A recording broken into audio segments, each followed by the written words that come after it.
Hi,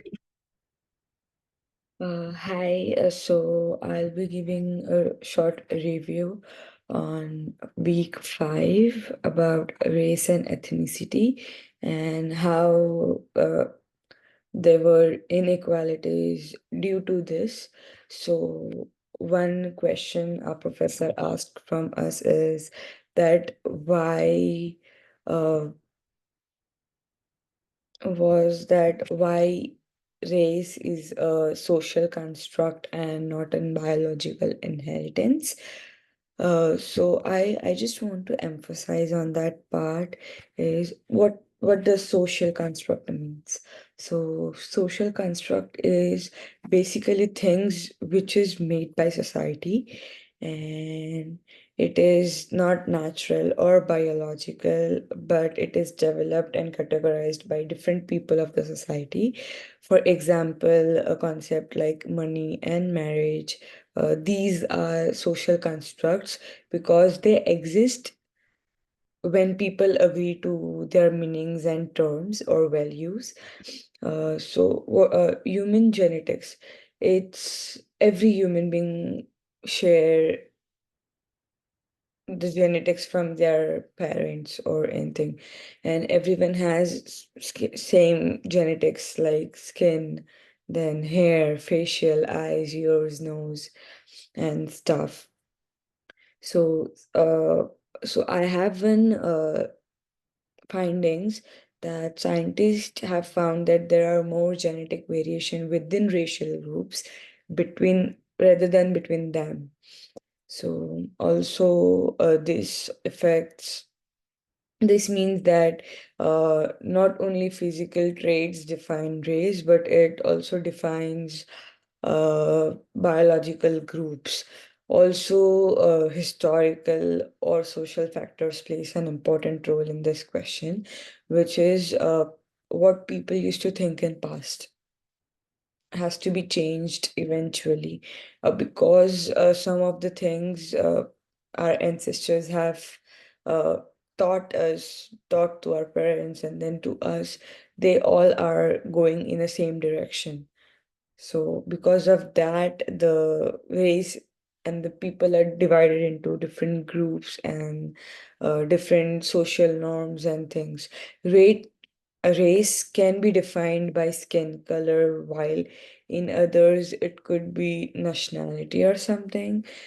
And then there's political and cultural values also plays an important role in this.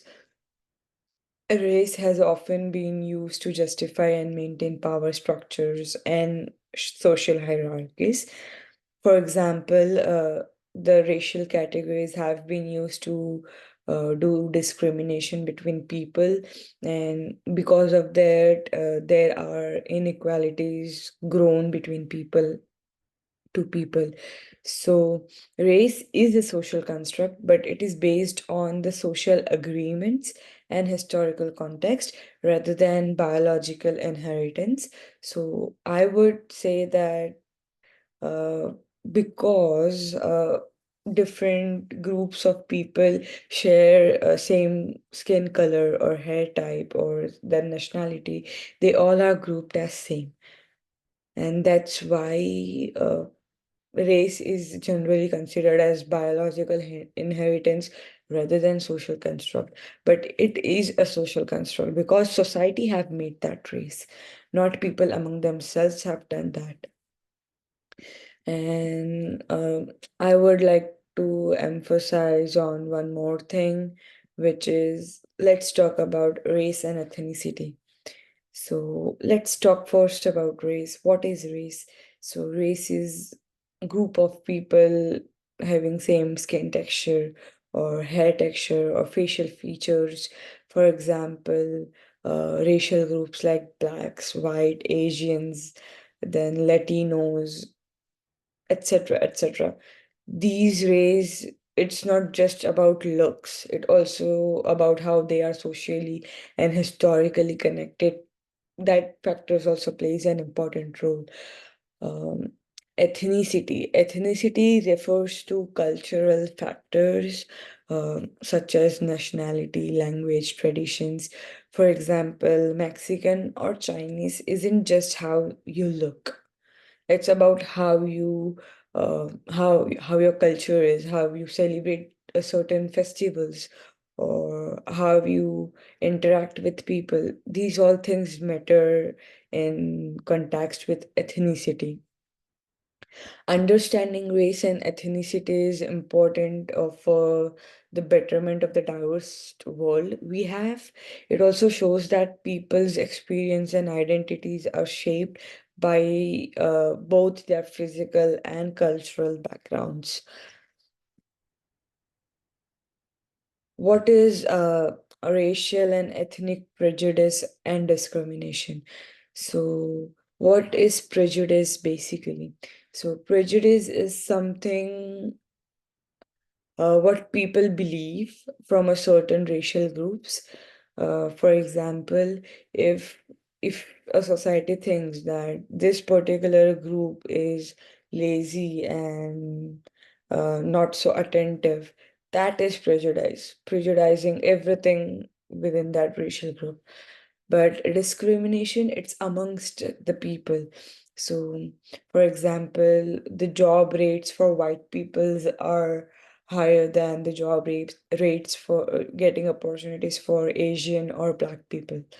So that's the racial discrimination we are talking about. So there are unequal opportunities shared.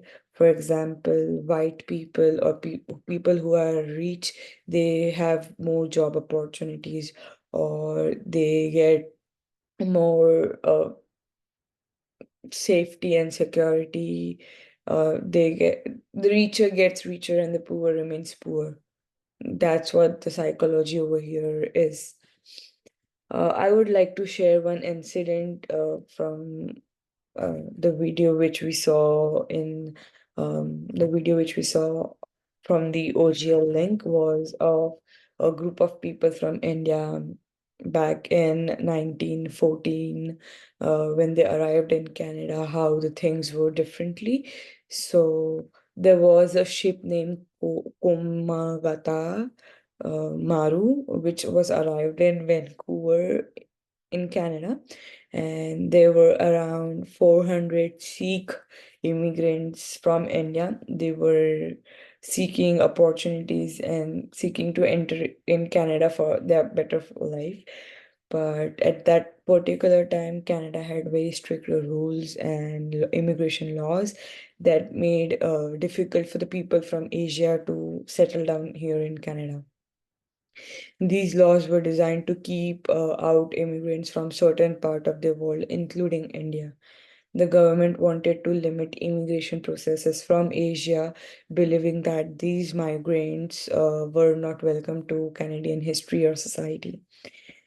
So the Sikh migrants did was like they wanted to challenge these unfair laws. So they believed that they had right to enter Canada like anyone else did. So they were taking stand against this discrimination policies, even though they knew that this was a tough fight. Slowly and gradually, the Canadian government did not allow the passengers to disembark. The ship was held as a hostage for 2 months or something. They were even forced to move back to India. But these people were very oriented that they didn't want to go back to India.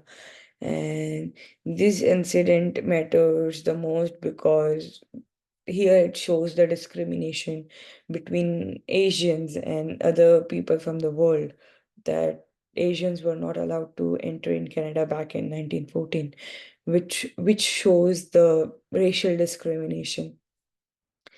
And we also saw some uh,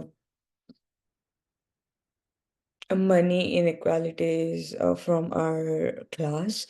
And this is all from my side. Thank you.